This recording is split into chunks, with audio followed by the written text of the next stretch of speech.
সরকার দু আলম নবী চিন্তার মধ্যে পড়ে গেলেন, নবী আমার টেনশনের মধ্যে পড়ে গেলেন। আরে কুফফার শক্তির সাথে কি আমরা পরাজয় বরণ করব কিনা? আবার নবী টেনশন করতেছেন, আরে জানি না আমার উম্মত আমার সাথে কেমন আচার ব্যবহার করে, আমার সাহাবীরা আমার সঙ্গে কেমন আচার ব্যবহার করে। সরকার দু আলম নবীর চেহারাটা মলিন হয়ে গেল।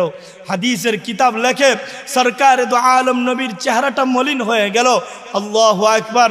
আল্লাহর নবী সরকার দু আলম নবী সমস্ত সাহাবীদেরকে ডাক দিয়ে বললেন, হে আমার প্রিয় সাহাবীরা, হে আমার প্রাণের প্রিয় সাহাবীরা, তোমরা আসো আমার কাছে একটু এসে বসো।